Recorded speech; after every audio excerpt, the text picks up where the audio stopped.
tuned into the Let's Live Healthwise movement with Dr. the Holistic Czar Kalu, coming to you with 20 plus years experience to inform, inspire, and transform your life.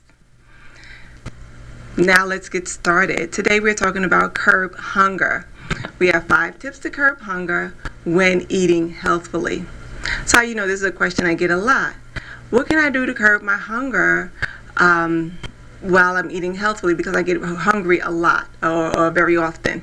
So my response to that is there are several reasons, so you have to understand. I'm going to only give you 5 of the reasons right now.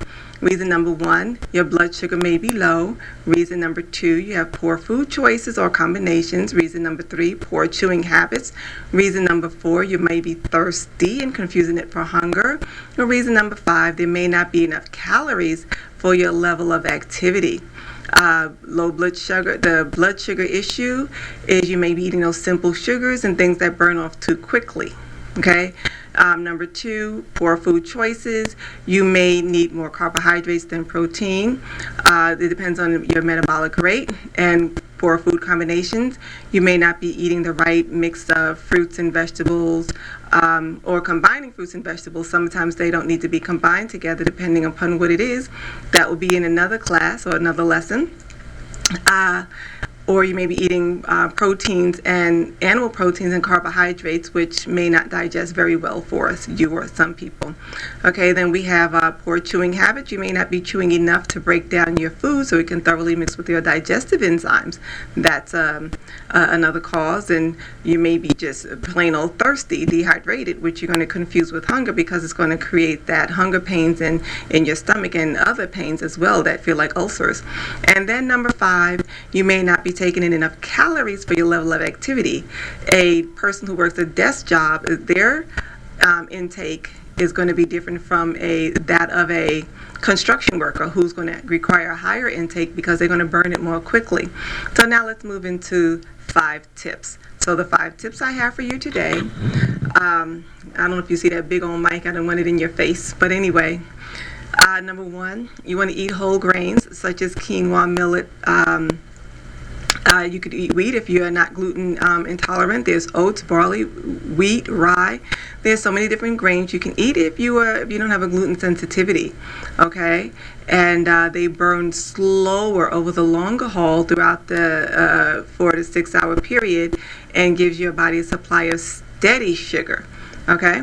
And then it is better for your pancreas as well. Your pancreas doesn't have to be secreting insulin constantly to mop up all that sugar. And then number 2, you want to make sure each meal has a protein, a carbohydrate, and a fat, which will keep your sugar levels to the brain steady over the longer period of time. And then it will sustain your energy levels and keep it up over the long haul, 4 to 6 hours. If you're a fast burner, more like 4 hours. If you're a slow burner, more like 6 hours. Okay? Then you don't want to drink liquids close to your meal times. You want to stop drinking a half an hour before your meals. Start back drinking again at least a half an hour after your meals. Now that also depends on your digestive rate. If you have a slow digestion, you want to give it more time. If you have a quick and hearty digestion, fine. Okay?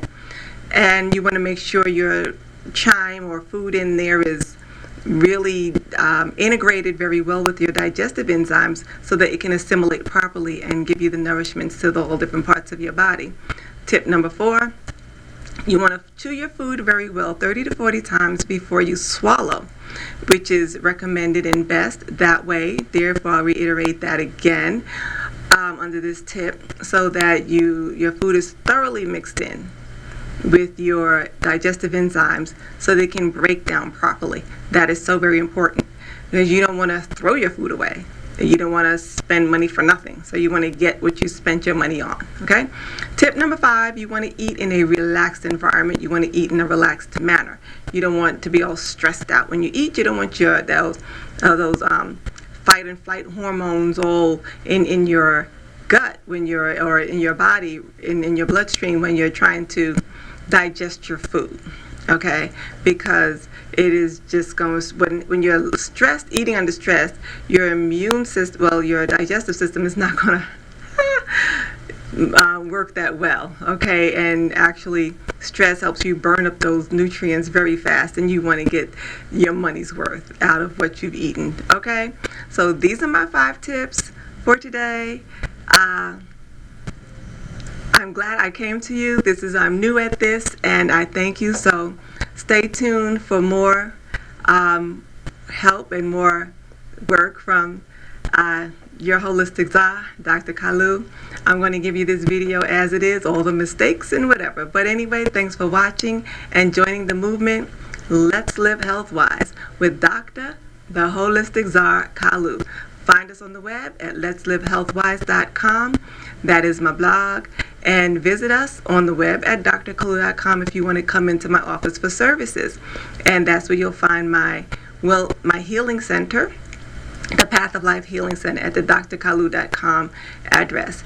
And I must add, the information is not intended to diagnose, treat, or cure any illnesses.